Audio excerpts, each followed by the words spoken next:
खुलुमबाय गिबियावनो नोंथांमोनखौ बयखौबो सोरजिदा क्रिएटिभिटी चेनेलाव बरायनायजों लोगोसे फुंबिलिनि गाहाम हामलायनायखौ बावहरग्रोनाय जाबाय। दिनैनि माखासे निउज आपडेटफोरखौ नोंथांमोननि सिगाङाव फोरमायथिना होनो आवगायनाय जालायबाय। नोंथांमोनहा भिडिअखौ नायनानै मोजां मोनोब्ला लाइक खालामगोन होनना आसा खालामबाय। लोगोसे इउटिउब चेनेलखौ दाबो साबस्क्राइब खालामाखैबा साबस्क्राइब खालामनानै लानो थाखाय गुरै खावलायनाय जाबाय। थ' बिदिब्ला जोङो भिडिअखौ जागायनोसै। गिबियावनो दङ जेब्लासिम रन्जन दैमारिखौ जेलनिफ्राय बरना अब्लासिम जों जोंनि जेंनाफोरखौ लानानै रावजोंबो सावराया आरो जोंनि जेंनाफोरखौ जों रन्जन दैमारिखौ लानानैसो सावरायनाय जागोन। नंगौ, थारैनो बे बाथ्राखौ बुंदों NLFB नि गाहाय नेहाथारि एन फानजारि बिथाङा। मिथिनाय बायदिब्ला मैया NLFB आफादनि गिबि मुंख्लं एन जोंखोलनि रुंसारि सानखौनो मुंख्लं सान हिसाबै फालिबोनाय बायदिनो मैया नैथि मुंख्लं सानखौ उदालगुरियाव थानाय सनाय डेजिगनेटेड केम्पआव फालिनाय जायो होनना मिथिदों। जाय एन जोंखोल बिथाङा आसाम पुलिसजों बे दिनखालिनो गावथारजादोंमोन। बे मुंख्लं सानजों लोब्बा लाखिनानैनो मैया बिथांमोनहा गावसोरनि बाथ्राखौ ओरै बुंथिनानै लादों दि रन्जन दैमारि सारखौ थाबैनो हगारनांगौ, मानोना जोंनि जेसेबां दाबि दावाफोर दं बेफोरखौ रन्जन दैमारि सारखौ लाफानानैसो सावरायनाय जागोन। ओंखायनो बिथांखौ थाबैनो हगारनांगौ होननानै खौरांगिरिफोरनि सिगाङाव बुंथिनानै होयो बिथां गाहाय नेहाथारि एन फानजारि बिथाङा। लाइमुथि गामिनि बायफ्लंलांनाय दालांखौ बिटिआरनि मावफुं सोद्रोमा रनजित बसुमतारी बिथाङा नायदिंहैदों आरो थाबैनो सोलिथ'नो हानाय बायदिनो उफ्रा दालां बानायनानै होनाय जागोन होनना खोथा होबावो बिथाङा। जों बयबो मिथिगौ आथिखालाव गोबांथार थाद'नाय गैयै जुब जुब अखा हाबाय थानायनि जाउनाव गोबां जायगाफ्रावनो बायदि बायदि लामा दालां खहा जानायखौ नुनो मोनबाय थानाय जादों। नंगौ, थारैनो बेबायदिनो बिटिआर ओनसोलावबो बेबायदिनो गोबां लामा दालां खहा जानाय बायदिनो मैया चिरां जिल्लानि सिङाव थानाय खुंग्रिं ओनसोलनि लाइमुथि गामिनि हान्थामेला खालामग्रा सामफुर दैसानि सायाव थानाय गंसे दालाङा बायफ्लंलांनायखौ मिथिनो मोननानै मावफुं सोद्रोमा रनजित बसुमतारी बिथाङा नायदिंहैनाय जायो आरो थाबैनो थांलाय फैलाय खालामनो हानायनि थाखाय उफ्रा दालां बानायनानै होनाय जागोन होनना बुंथिनाय जायो।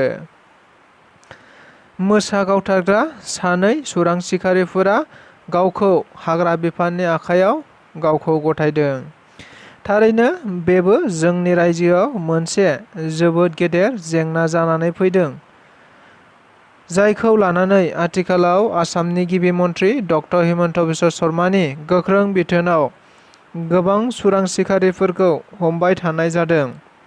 नंगौ, बेबायदिनो दाखालि थांनाय 9 जुलाइखालि नामेरि माहारियारि हाग्रामायाव मोसा गावनायनि थाखाय 3 सिखारिफोरखौ हमनाय जादोंमोन।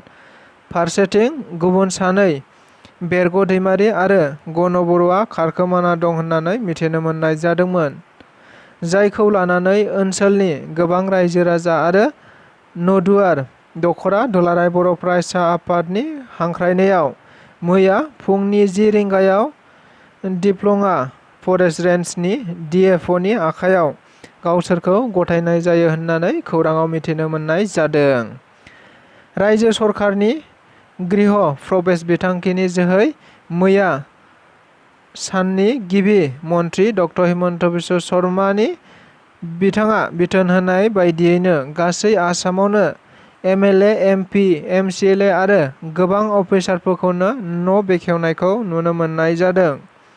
नंगौ, थारैनो बेबायदियैनो बिटिआरआवबो गासै जिल्लायावनो दाब दाब थावनिफोराव PMAYG बिथांखिनि गेजेरजों लुफुंजानाय सरकारि न'खौ बेखेवनाय हाबाफारि लानायखौ नुनो मोननाय जादों, जेराव बिटिआर सरकारनि गासै बिबानगिरिफोरखौबो गोबां न'फोरखौ बेखेवनाय नुनो मोननाय जादों। बेबायदियैनो मैया BTC आयेन आफादनि बुंथिगिरि काथिराम बर' बिथांखौबो गावनि बियाबनि सिङाव थानाय गोबां सुबुंफोरनि न'फोरखौ बेखेवनानै होनाय नुनो मोननाय जादों। लोगोसे बिटिआरनिनो गोबां MLA, EM/MCLA बिथांमोनखौबो गावबागाव बियाबाव गोबांथार सरकारि न'फोरखौ बेखेवना होनायखौ नुनो मोननाय जादों। BTCनि लेगेल मेट्रल'जि बिफाननि बानजायनायाव मैया गरेस्वरनि माखासे फिसा फिसा थाव दिहुनग्रा उद्यगफोराव नायबिजिरनाय जायो। आथिखालाव BTC सरकारा मोनफ्रोम बिथिङाव गाहामै सोलिनांगौनि थाखाय हाबा मावबाय थानाय समावनो आरोबाव मैया BTCनि लेगेल मेट्रल'जि बिफाननि THD प्रानजित कुमार दास आरो बाक्सा जिल्ला लेगेल मेट्रल'जिनि रुपम देखानि दैदेननायाव मोनसे हानजाया बाक्सा जिल्लानि गासै मोन 8 फिसा फिसा थाव दिहुनग्रा उद्यगफोराव थांनानै एक्सपायरि डेट, मेनुफेक्सार डेट आरो फाननायनि बेसेन गैयालाबानो मुवा बेसाद फाननायफोरखौ गोख्रोङै नायबिजिरनाय जायो होनना खौराङाव मिथिनो मोननाय जादों। मोनसे जोबोद गोजोनथाव खौरां। सानै बर' फिसाफोरा भारतनि centre for cultural research and training, ministry of culture, gov of इन्डियाजों नेशनेल स्कलारशिप एवार्डनि थाखाय सायख'जायो होनना मिथिनो मोननाय जादों। मख'जाथावदि बे बान्थानि थाखाय सायख'जानाय सानै बर' लाइमोनफोरा जाबाय सोनाब बेंगलनि सिफुं दामगिरि भाग्यदीप ठाकुर आरो बड'लेण्डनि फक मोसागिरि करणजित ब्रह्म होननानै सिनायथिनाय जादों। चिरां जिल्ला दुलाराय बर' फरायसा आफादा फोरोंगिरिफोरनि मोनसे जथुम खुंनाय जादों। नंगौ, आथिखालाव दुलाराय बर' फरायसा आफादा सोलोंथाइ आरो फोरोंगिरिफोरनि जेंनाखौ लानानै गासै फोरोंगिरिफोरजोंनो सावरायज्लायबाय थानाय हाबाफारिखौ लाबाय थानाय नुनो मोननाय जादों।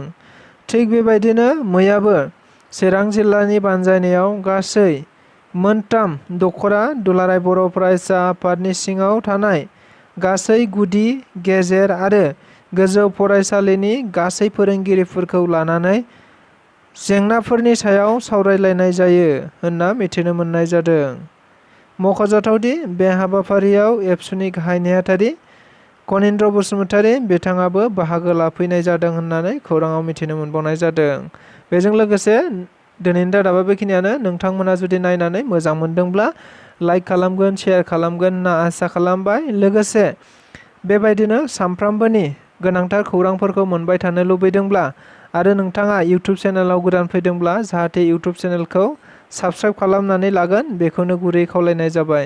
स' गोजोननाय थाबाय।